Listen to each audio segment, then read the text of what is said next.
Hello friends, good morning, Radhe Radhe, শুভ সকাল। তোমরা সবাই কেমন আছো? আশা করছি তোমরা সবাই খুব ভালো আছো। আমিও আছি মোটামুটি। আমি অঙ্কিতা। চলো আমার আরও একটা ভিডিওতে সবাইকে অনেক অনেক ভালোবাসা। আজকে ভিডিওটা শুরু করা যাক। এই যে সকালবেলা কিন্তু আমার বোন উঠে পড়েছে। মোটেও সকাল না, এখন প্রায় 9:30 বাজে। জানোই তো আমার বোন মহারানী কখন ঘুম থেকে ওঠে, ও তখনই উঠেছে। আর এই যে ফ্রেশ হচ্ছে। মা বলছে যে কখন তুই স্কুলে যাবি, এখন তো 10টা বেজে গেছে। তো দেখো ও গামছা মানে ছুটছে, বলছে আমি যাব না, আজকে আমার স্কুলে যাওয়ার মন নেই। ওর নাকি আজকে মন ভালো না, জানি না কোন বয়ফ্রেন্ডের সাথে ও ব্রেকআপ করেছে। না মানে এমনি এই বয়সে কি আর বয়ফ্রেন্ড থাকে? বয়ফ্রেন্ডের আর কি বোঝে? আমি তো 17 বছর বয়স হয়ে গেল, এখনও অবধি একটা বয়ফ্রেন্ড হলো না, তো ওর কি হবে?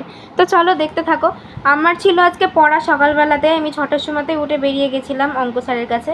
আর মা সকালবেলায় পুজো করে নিয়েছে। বাড়ি এসে যে ভাবলাম যে আজকে সোমবার পুজোটা করে নিই, তখনই দেখলাম মা পুজো দিয়ে ফেলেছে।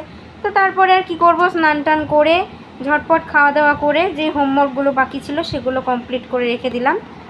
কারণ আমার আবার রাত্রেবেলা আজকাল তাড়াতাড়ি ঘুম পেয়ে যাচ্ছে, যার জন্য রাত্রেবেলা হোমওয়ার্ক করতে আর ইচ্ছে করছে না।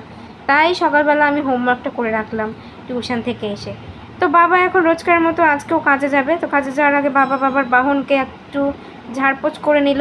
প্রত্যেক দিনই বাবার এই আদরের ভালোবাসার বাহনটাকে কিন্তু পরিষ্কার করে, একদিনও কিন্তু নোংরার ভিতর রাখে না। অ্যাকচুয়ালি বাবা নোংরা পছন্দই করে না, পুরো আমার মতো। যদিও বা আমি আমার সাইকেলকে একদিনও পরিষ্কার করি না, কি বলো তো, টাইম পাওয়া যায় না। আমার সাইকেলটা রীতিমতো বাবাই পরিষ্কার করে দেয়। আমি মাঝে মধ্যে হয়তো বছরে একদিন পরিষ্কার করি। অ্যাকচুয়ালি টাইম পেলে করা যায়, কিন্তু টাইম না পেলে না আমি একদমই করতে পারি না।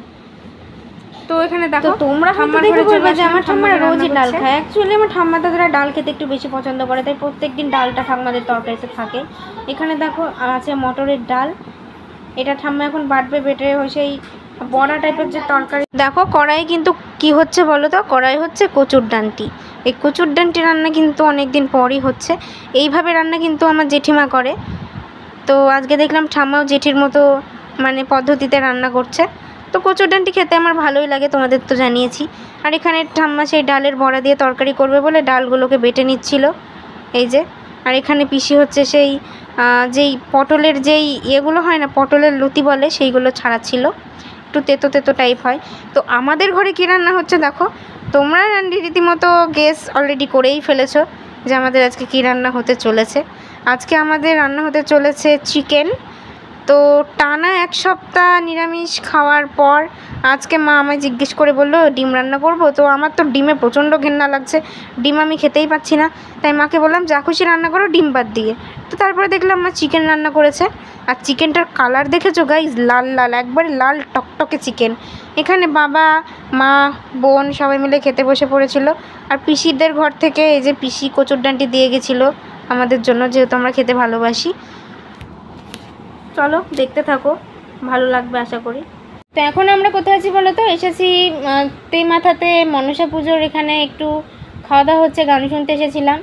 তো সেখানে খেতে বসে পড়েছি। তোমরা হয়তো কমেন্টে বলবে যে আমাদের কি প্রত্যেক দিন খাওয়া দাওয়া লেগেই থাকে, নিমন্ত্রণ লেগে থাকে? হ্যাঁ গাইজ, আমাদের পাড়াতে প্রায় মানে কি বলবো, 12 মাসে যেমন 13 পার্বণ, আমাদের এখানে 12 মাসে 13 পার্বণের মতোই সব কিছুতে এরকম খাওয়া দাওয়া হয়। তোমরাও আসো, এসে দেখো, খুব ভালো লাগবে। তো এখানে একটু ঝাপান গান হচ্ছিল, আমি গানের নাম জানি না। মাকে জিজ্ঞেস করে বললাম যে মা এটা কী গান? মা বললো এটা ঝাপান গান। তো তোমরা শুনে নাও, খুব ভালো লাগছিল শুনতে। আশা করি তোমাদেরও ভালো লাগবে। আর যারা বড়রা রয়েছে তারা তো বোঝোই, আমি তো এই গান কোনোদিন শুনিনি, আজকে ফার্স্ট শুনে আমি কিছু বুঝতে পারছিলাম না। জানি গাইজ আজকের ব্লগটা দিতে খুবই লেট হয়ে গেছে, কারণ বুঝতেই পারছো গিয়েছিলাম ঝাপান গান শুনতে। আর একটা জায়গায় গান শুনতে গেলে সেখানে তো একটু গান না শুনে আর বাড়িতে আসা যায় না। তো ওই কারণেই আজকের ভিডিওটা দিতে এতটা লেট হয়ে গেল।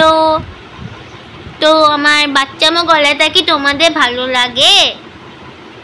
ভালো লাগলে বাচ্চা মেয়েটার জন্য একটা লাইক করে দিও প্লিজ, প্লিজ বন্ধুরা, একটা লাইক করে দিও আমার জন্য। তো আমি যখন পুতুল খেলি, আমি কিন্তু এখনও পুতুল খেললে আমি গলাটা, না তুমি কেঁদো না, এরকম করেই বলি আমি। মানে আমার গলাটাই জানি না কেমন যেন বাচ্চাদের মতো। তোমরা বলো হ্যাঁ আমার গলাটা কেমন।